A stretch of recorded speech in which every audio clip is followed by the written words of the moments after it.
Doctor demands black woman move for his child shocked when flight attendant sides with her. Welcome to today's riveting story, a tale set high above the clouds where prejudice meets defiance in the narrow aisles of a passenger jet. It all unfolds on a seemingly ordinary flight where a polite traveler finds herself targeted by an entitled doctor demanding she surrender her seat. What happens next will leave you breathless with anticipation as unexpected twists and turns reshape the journey in ways no one could have imagined. Will a kind-hearted flight attendant restore balance? And how will fate deliver justice? Sit back, fasten your seatbelt, and get ready for a story so dramatic you won't see the ending coming. Before we dive in, if you're new here, don't forget to subscribe and hit that notification bell so you never miss an update. If you're excited about this story, let us know. If you enjoyed the video, press 1. If not, press O. Your feedback really inspires me to gather more uplifting and meaningful stories. Adira Miles had been awake since dawn, her mind spinning with anticipation and anxiety as she boarded Delta Airlines Flight 2576 from John F. Kennedy International Airport in New York City to Los Angeles. She clutched her boarding pass seat 12, a feeling a mixture of relief and exhaustion. The last week had been a whirlwind. She'd been in New York on business, negotiating a crucial contract for her small consulting firm. Now, at last, she was heading back home. She expected nothing more than a straightforward flight and a few hours of respite before returning to her normal routine. But what Adira didn't anticipate was a confrontation that would make this flight forever memorable. As she stepped onto the Boeing 767, the cabin buzzed with the usual chaos of travelers hustling to stow their carry-ons and find their seats. Yet there was something slightly tense in the air she couldn't quite place. A few rows down, a tall man wearing a tailored suit stood next to a small boy no older than 7 gesticulating at the overhead bin. He wore an expensive watch that gleamed under the fluorescent cabin lights, and across the breast pocket of his suit jacket was a gold nameplate that read Dr. Sam R. Lockhart. Adira couldn't help but notice the man's furrowed brow and the sharp edges of his voice. It was loud, clipped, and resonated with an authority that demanded compliance. She thought little of it at first. Maybe it was just another stressed-out traveler trying to situate his child. Yet, as soon as she settled into 12R, laptop bag stowed carefully under the seat, that same man marched toward her row, scanning the seat numbers.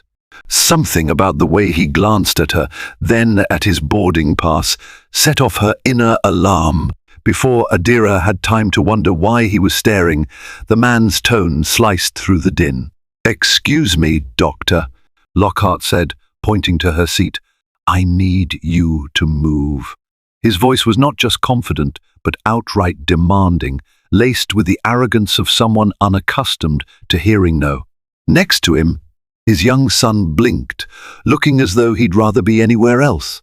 Adira blinked right back. She was no stranger to dismissive attitudes, but his directness was jarring.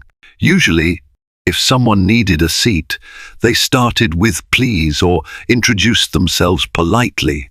But instead, he fixed her with a stare so cutting it felt like an accusation. She glanced at her boarding pass and then at his.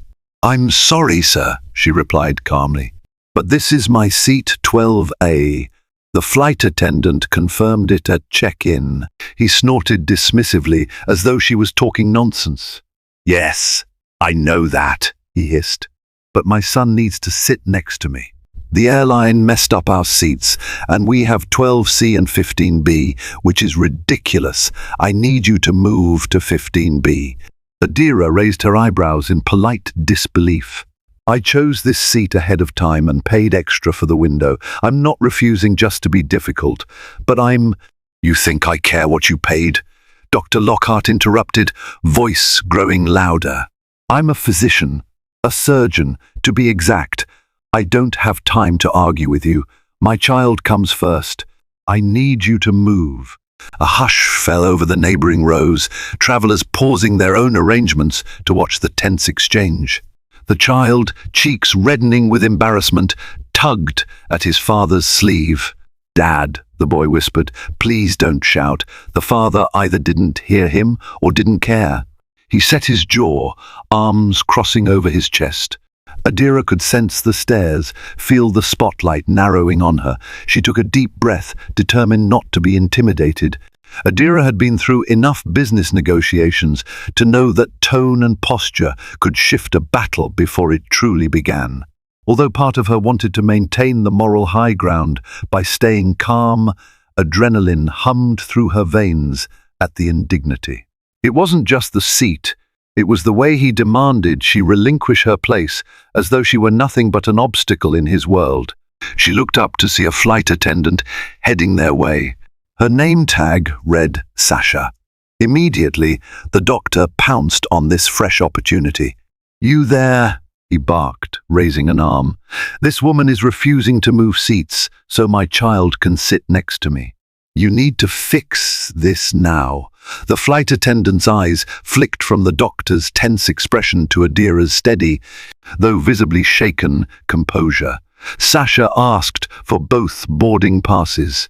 With professional calm, she studied them, then gave a small, apologetic frown. "I'm sorry, doctor, but Miss Miles is indeed seated here 12A. You're listed for 12C, and your son is 15B. I see you placed a request for adjacent seating, but it appears the request wasn't confirmed." "That's not my fault," the doctor spat. "I flew in from a conference and had my assistant handle everything. I have an important procedure first thing tomorrow, and my child must be comfortable. This seat arrangement is absurd. You will make her move." Sasha's gaze flickered with disapproval. Her voice was gentle but firm. "We can't force any passenger to relinquish a seat they paid for, Dr. Lockhart. However, let me see if there are any other open seats, or if we can arrange a swap with someone else who might be willing." For a moment, the doctor looked mollified. But a moment later, his gaze swept back to Adira, and the bitterness in his eyes made her stomach clench. The stares from surrounding passengers weighed heavily on her shoulders, and she braced herself for a confrontation that was surely just beginning. The flight attendant left to consult the check-in system, leaving Adira and the doctor locked in an uncomfortable standoff.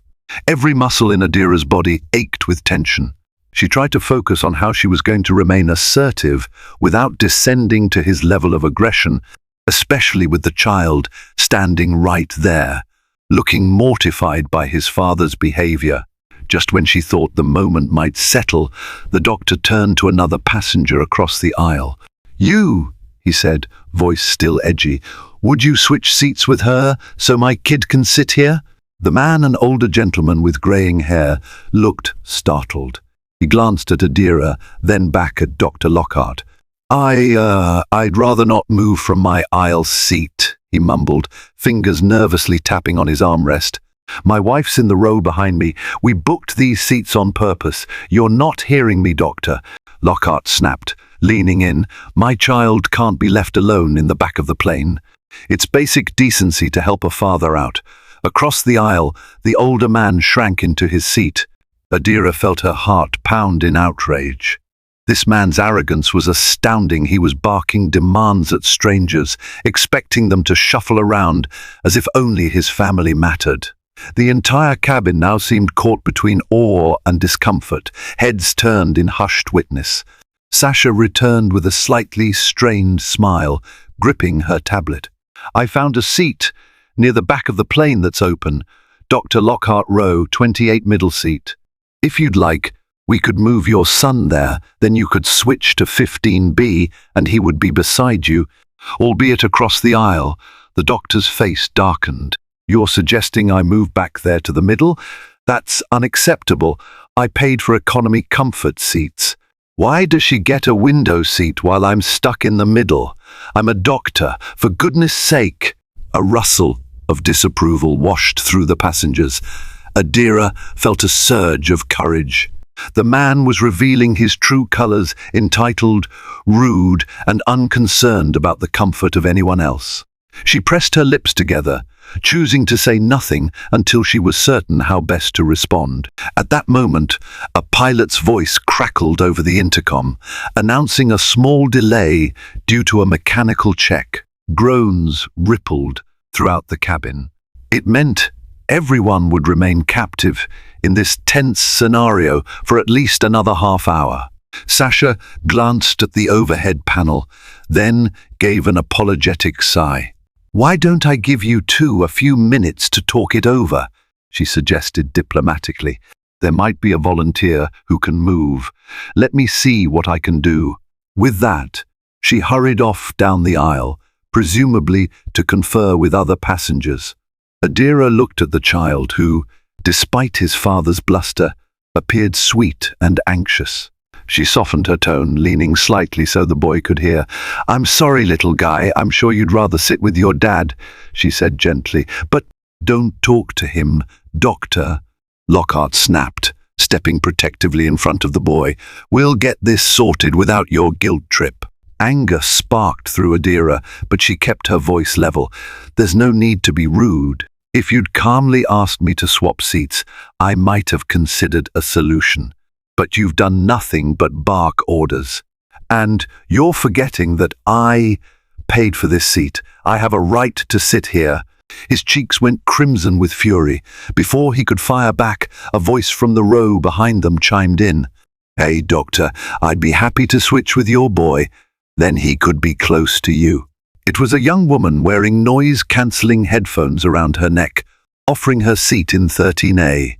For a split second, relief touched the doctor's features, but then he noticed her seat was behind Adira, not next to him.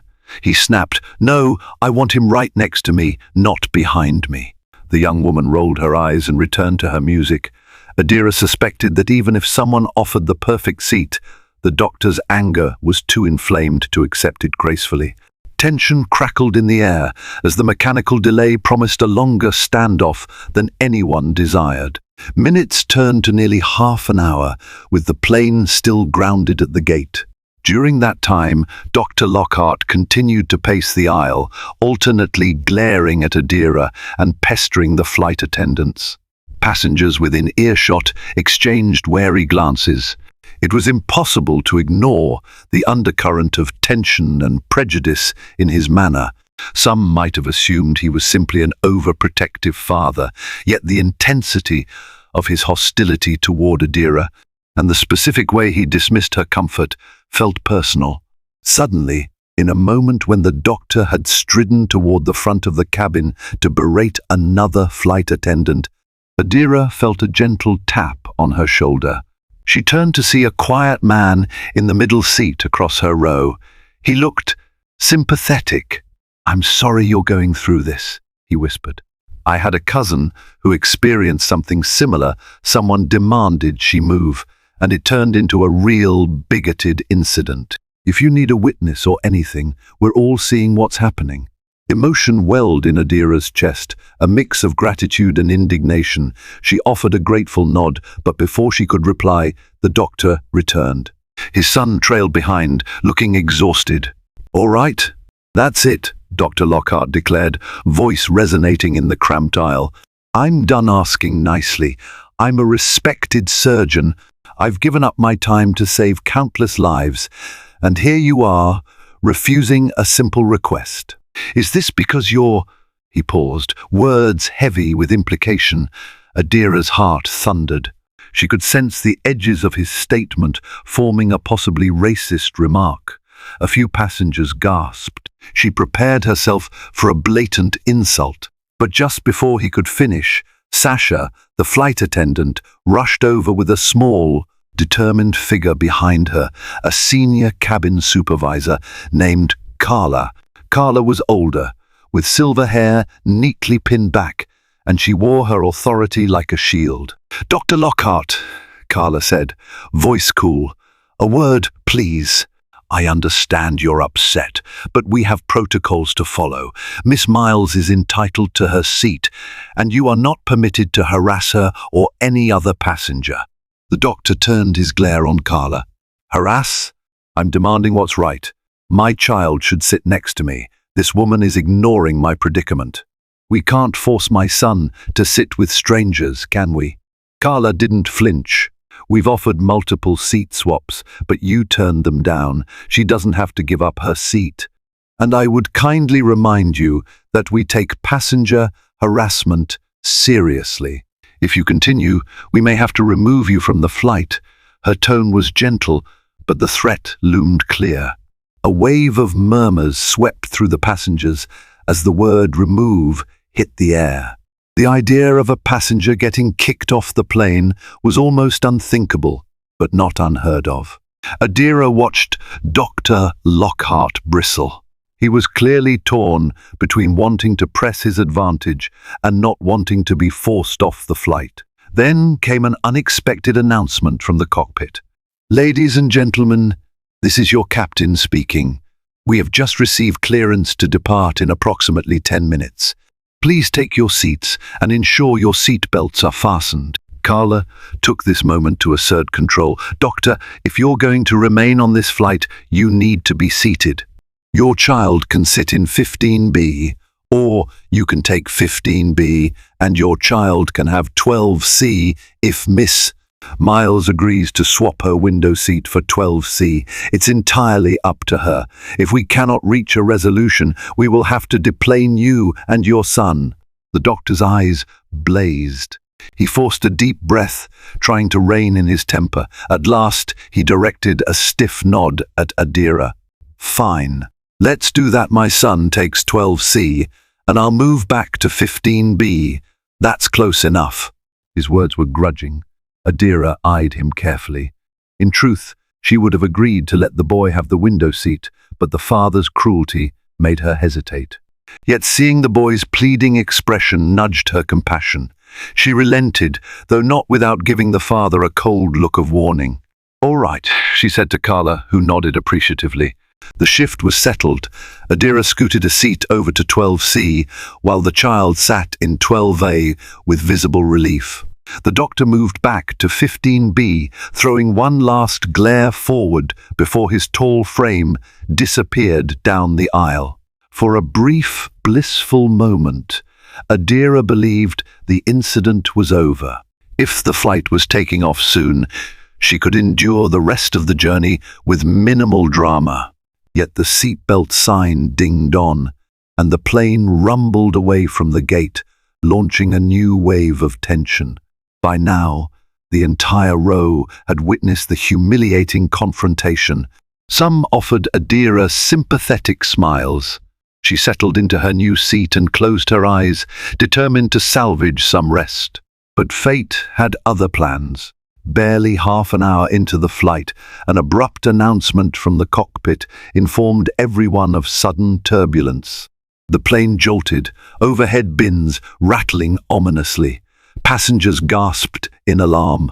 Sasha and Carla hurried to secure loose items, all while the seatbelt sign dinged relentlessly. Adira's heart thudded with every bump, her knuckles going white around her armrests. Finally, the captain's voice returned, calmly explaining that they were diverting slightly to avoid the worst of the storm and that it should be over soon. Still, the sudden jolt left everyone frazzled. Right in the middle of the chaos, Dr. Lockhart came staggering up the aisle, apparently heading for the restroom. Even as the plane dipped and rocked, he glowered at Adira, as though blaming her for the turbulence itself. A strong bump of air jolted him sideways, sending him stumbling into Carla, who was carrying a beverage tray for the row up front. She stumbled, lost her grip, and the tray went flying, drenching Dr. Lockhart's expensive suit in ginger ale and coffee. A collective gasp of shock rippled through the cabin. Time seemed to slow. The doctor stood there in the aisle, his meticulously tailored suit soaked in sticky soda and lukewarm coffee. His face contorted with a mixture of horror, rage, and humiliation. Sasha, who was helping Carla, rushed forward with towels and apologies. Passengers craned their necks to see the spectacle. Adira watched as Dr. Lockhart's temper visibly unraveled. He shouted at Carla, "Are you incompetent? I can't believe this. Do you know how much this suit costs?" Carla, trying to remain professional, offered sincere apologies, explaining the turbulence had caused the accident. Everything happened so fast, the doctor, Lockhart, failed to notice the child's wide eyes turned back toward him, concerned. Adira's heart twinged again. The poor boy was witnessing this meltdown from his father. In that moment, a wave of empathy for the child overcame her. Meanwhile, the plane lurched again, forcing Dr. Lockhart to grab a seat back to steady himself. "Sir," Carla pleaded, handing him more napkins, "please, for your safety, return to your seat. I'll bring you a blanket or anything else to help.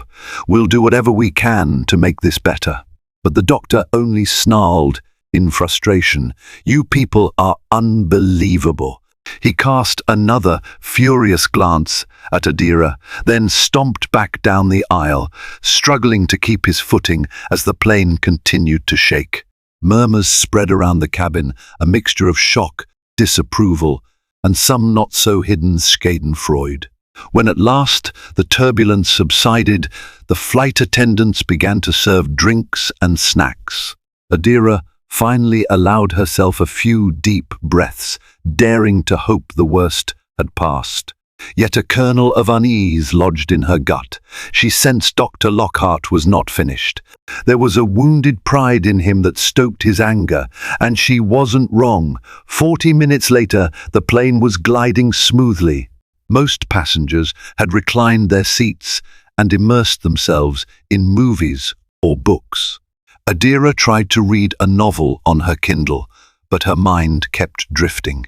She couldn't shake the feeling that she was in the eye of a storm. Sure enough, the doctor was back, standing in the aisle between row 12 and 13. Although he was wearing a hastily dabbed-off suit, faint stains still showed from the coffee. His expression was simmering.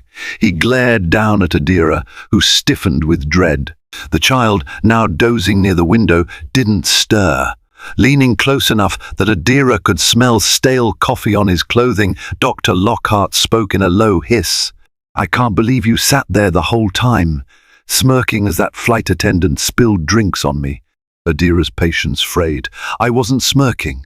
I was actually concerned about everyone's safety during the turbulence. You, on the other hand, were out of your seat when we hit it." She tried to keep her voice calm, but the anger was there, vibrating beneath each syllable. The doctor's voice rose. "It's your fault I had to get out of my seat in the first place. If you'd just moved when I asked, my son could have been in your seat from the start." "And I wouldn't have had to, sir," came Carla's firm interruption from behind him. She stood there with arms folded, eyebrows raised. "I warned you. Return to your seat immediately, or we will contact ground control and request they meet us upon landing. We will not tolerate harassment or intimidation on this flight." A hush fell over the rows again. Dr. Lockhart looked like he was about to protest, but a flicker of uncertainty crossed his features. Finally, he stomped off without another word, though not before giving Adira a searing glare that spoke volumes of his resentment. In that moment, Adira could practically feel the wave of support coming from those around her. Not only had the flight attendants stood up for her, but several passengers shot her empathetic looks or quietly mouthed supportive words. She exhaled, feeling a tremor of relief, unaware that fate still had more twists in store. The rest of the flight stretched on, uneventful for about an hour, giving everyone a chance to catch their breath.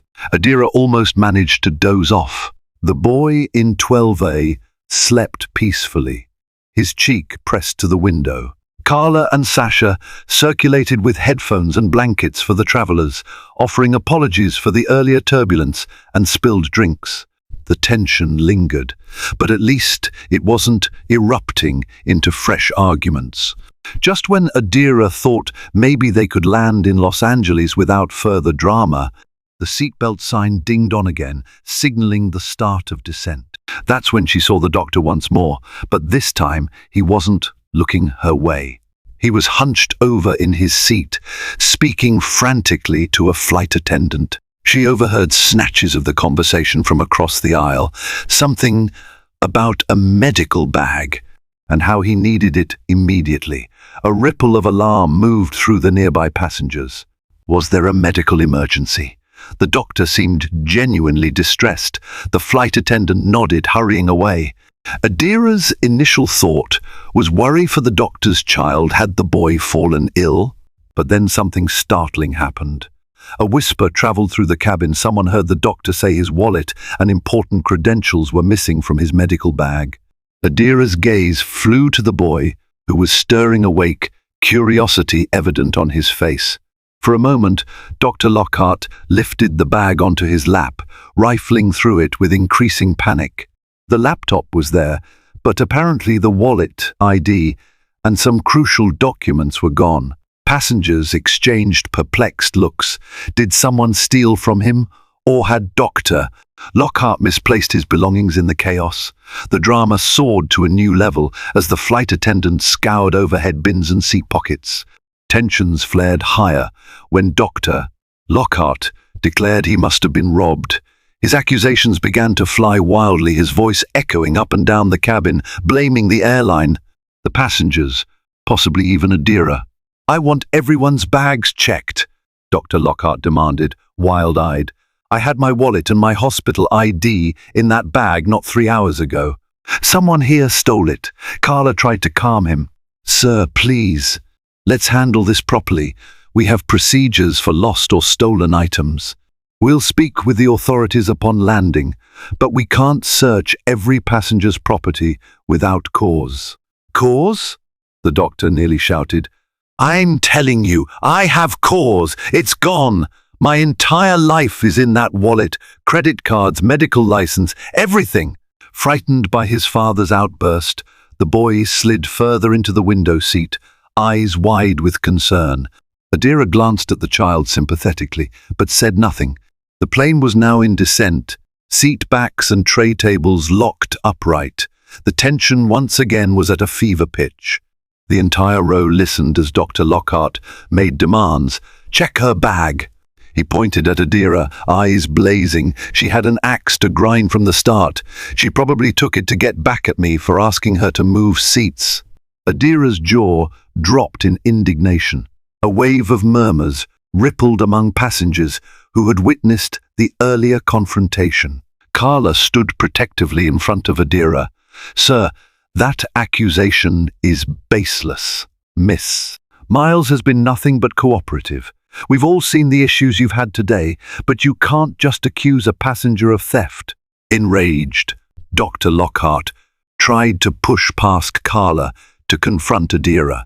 That was the last straw for the flight attendants. Sasha, who was smaller in stature but resolute, stepped in, gently but firmly blocking him. "Please sit down, Dr. Lockhart," she pleaded.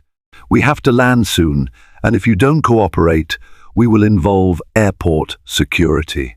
The doctor's furious gaze swiveled from Adira to the flight attendants. Finally, panting and red-faced, he returned to his seat. In the hush that followed, the pilot announced final approach, engines roaring as the plane descended. Anxiety churned in Adira's stomach, but a quiet voice inside her told her something bigger was about to unfold. The wheels touched down with a firm thud, and the airplane slowed to a steady taxi. The tension in the cabin was palpable. Adira could sense the mass exhale from the passengers. They'd survived the flight's turbulence and its social upheaval, but as the pilot gave the all-clear to disembark, Carla's voice came over the intercom. "Ladies and gentlemen, please remain seated momentarily. Airport security will be coming on board to assist with a lost property situation."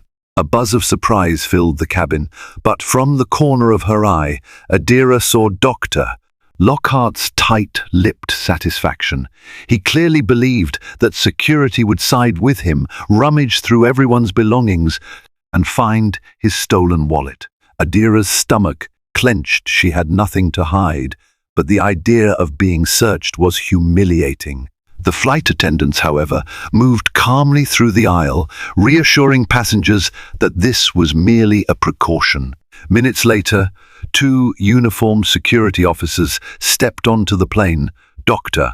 Lockhart jumped up to meet them in the aisle, frantically explaining how he'd been robbed in flight and that his career was on the line. His voice carried throughout the cabin, ensuring everyone heard his accusations. The security officers nodded solemnly but made no immediate moves to start rummaging through personal property. Instead, they asked Dr. Lockhart for a description of the wallet and its contents. While he ranted, Carla and Sasha quietly conferred with the officers, explaining the doctor's confrontations and the timeline of events. At long last, one of the officers stepped forward, clearing his throat. "Sir, we will escort you and your child off the plane first to take a statement. Then we'll interview passengers who might have witnessed anything. Once we gather facts, we can decide the next steps." Dr. Lockhart's eyes flicked triumphantly to Adira. "You'll see," he declared. "Whoever stole it will be caught. I'm pressing charges." With that, he collected his bleary-eyed son and followed the officers down the aisle, muttering the entire way. Relief and fear mingled in Adira's mind as the doctor disappeared.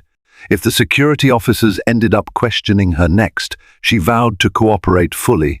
She had absolutely nothing to do with his missing wallet. Still, the entire ordeal had rattled her. The flight attendants quickly motioned for the rest of the passengers to disembark row by row. As Adira gathered her carry-on, many travelers offered murmured words of support. One older woman whispered, "We saw everything you did, nothing wrong." Another passenger, that quiet man from earlier, assured her, "I'll vouch for you if they ask." When she finally stepped into the jet bridge, the warm Los Angeles air brushed her face, a stark contrast to the chilly tension on the plane. Airport security officers waited at the end, directing some passengers off to the side for brief questions.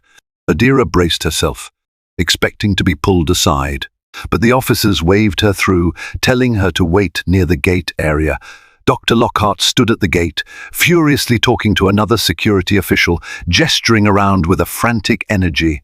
His child waited silently on a nearby seat, looking drained and sad. Adira's heart clenched for the boy.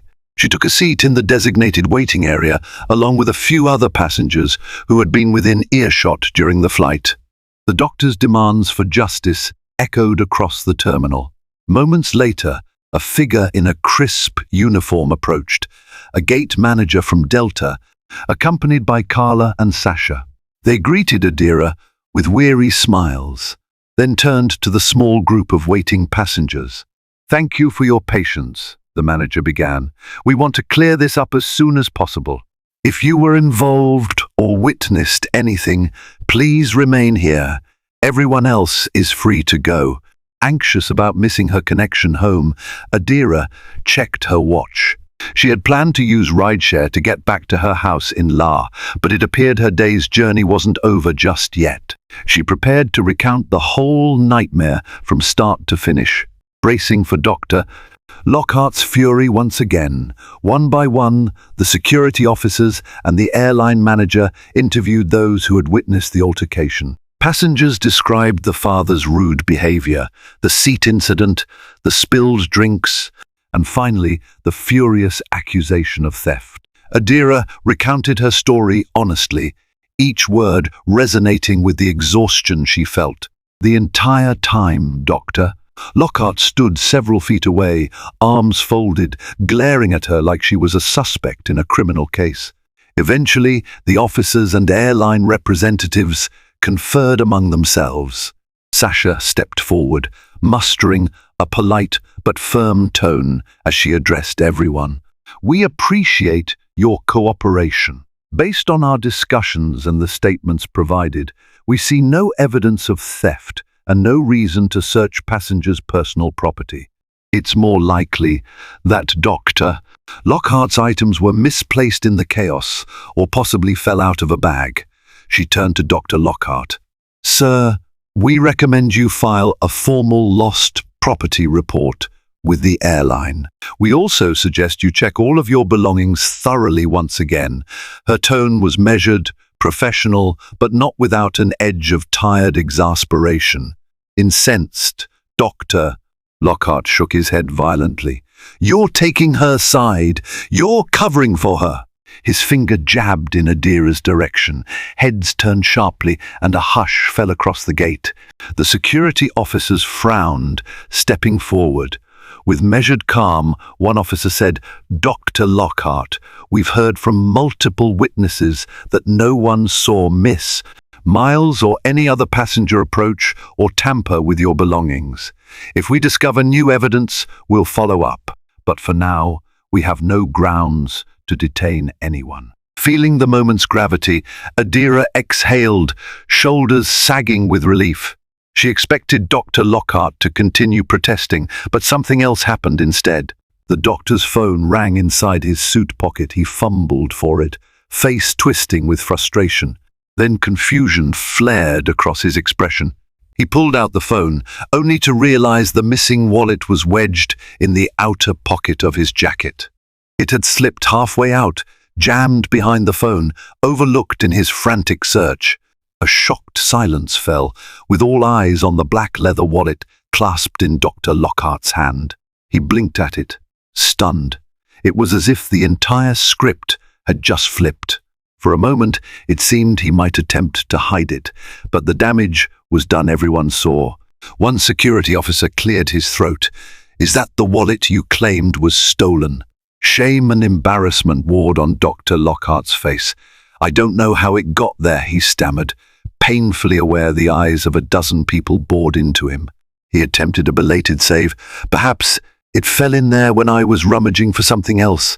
The hush shifted to a tense hush, peppered with stifled laughs and raised eyebrows. A few passengers who had remained behind openly shook their heads, exasperated by the doctor's arrogance. Adira felt a wave of exhaustion and a little surge of triumph. His accusations had been baseless all along, and now everyone knew it. Karmic retribution indeed. The gate manager, carefully controlling her expression, addressed Dr. Lockhart.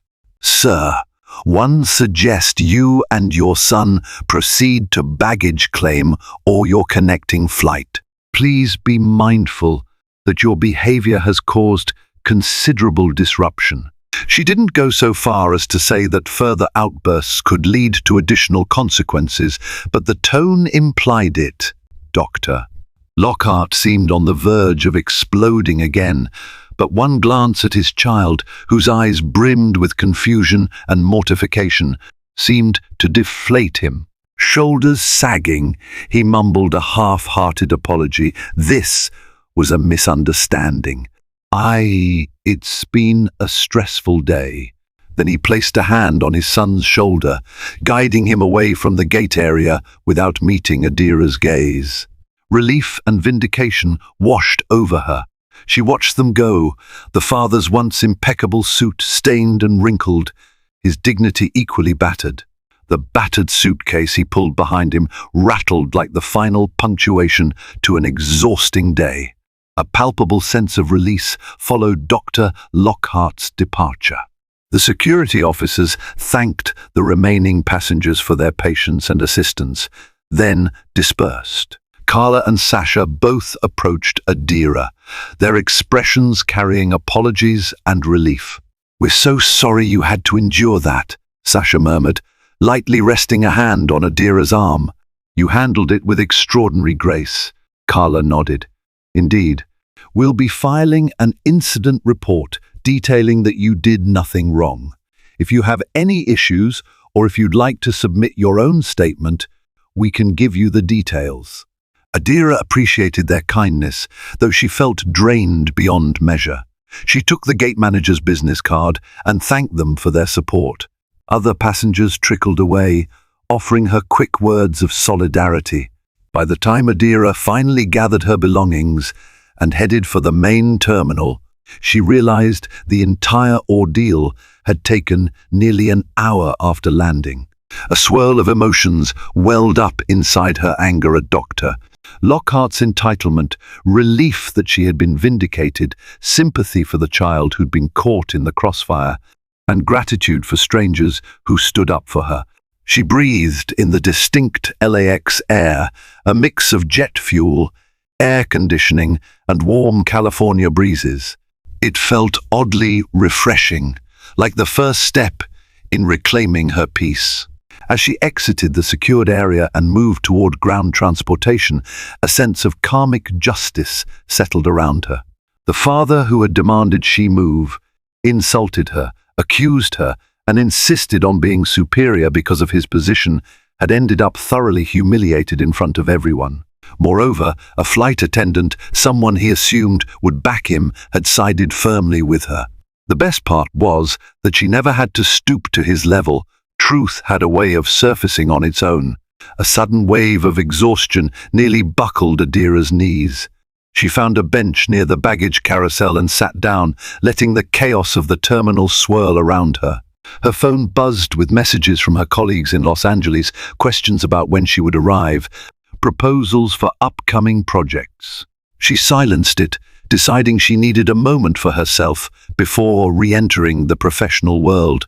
She caught sight of Dr. Lockhart and his boy one more time across the terminal. The child seemed to be tugging at his father's sleeve, looking teary. Maybe he was upset or confused, or maybe he just wanted reassurance. "Doctor." Lockhart nodded wearily, placing a hand on his son's shoulder. There was a sadness to his posture now, a far cry from the arrogant man who had first demanded Adira's seat. As much as she disliked him, a part of her wished for the child's sake that Dr. Lockhart learned a lesson from this day. She hoped the boy might witness a softer side of his father, or that the father might realize the harm in arrogance and prejudice. She felt a pang of empathy in her chest, remembering her own father telling her that life had a way of revealing character through hardship, forcing humility when pride soared too high. Before she lost sight of them in the crowd, Adira sent a silent wish that the child would one day outgrow his father's sense of entitlement and treat others with respect. Then she rose to collect her suitcase from the baggage claim. She was more than ready to exit this strange, tension-fueled bubble of an airport and find her way back home to the life she cherished. Little did she know, this experience would reverberate in the weeks to come. Social media. Posts from other passengers emerged, recounting the doctor demands seat fiasco. Multiple vantage points painted a startling portrait of prejudice and comeuppance. But in that moment, all Adira wanted was a quiet ride home and the comfort of her own living room. A few days later, Adira was back in her Los Angeles apartment. She had mostly moved on from the flight incident, chalking it up as an unfortunate encounter with an entitled man. Yet curiosity lingered. She found herself scouring the internet for any mention of it, suspecting in this age of smartphones, someone might have filmed the confrontation. Sure enough, on a travel forum, a short video clip had surfaced, capturing Dr. Lockhart's meltdown. The camera angle was shaky, evidently taken from a nearby seat, but his angry tirade was unmistakable. The post had gone viral, titled something like, "Entitled Doctor Loses It on a Flight." Over 1 million views, thousands of comments. Many condemned his behavior, praising the flight attendants for standing firm and the passenger Adira for keeping her composure. Adira watched the clip with mixed feelings. It was surreal seeing a snippet of herself in that humiliating moment, but an odd sense of validation spread through her too. She read comment after comment from total strangers, expressing outrage at how the doctor had treated her and relief that justice had been served. In the swirl of public reaction, there was mention of Dr. Lockhart's reputation at the hospital where he practiced. Rumors circulated that the hospital was investigating the incident to see if his behavior violated professional conduct guidelines. Adira had no intention of fueling any vendetta, but it seemed karma was still at play. In the midst of this digital storm, a private message appeared in her forum inbox. The username was cryptic, but the sender introduced themselves as a nurse at Dr. Lockhart's hospital.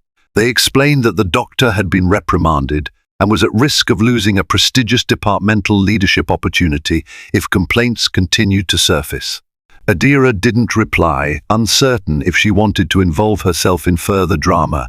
She closed her laptop, letting out a slow breath. Karmic retribution was a powerful force, she mused. Maybe the best thing she could do was move on and let life take its course. Time passed, and gradually the memory of that turbulent flight and its dramatic events receded. Adira threw herself back into her consulting work, forging new partnerships and finalizing the contract she had initially traveled to New York to negotiate. Life resumed its normal cadence. Yet every now and then, she glimpsed how the echoes of that day continued to shape her perspective. She caught herself practicing a bit more patience in stressful situations, recalling how she'd managed to remain calm despite Dr. Lockhart's outbursts. Her friendships strengthened, too, as she shared the story over coffee chats and found unwavering support from her circle. The incident had reminded her of the resilience that lived within her and how essential it was to stand one's ground in the face of injustice.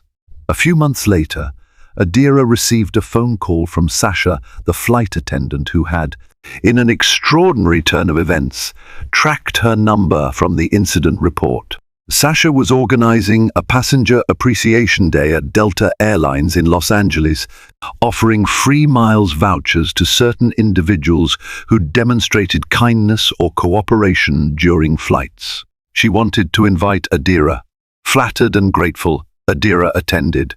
There, she reconnected with Carla, who admitted that the incident with Dr. Lockhart had become somewhat legendary among the staff.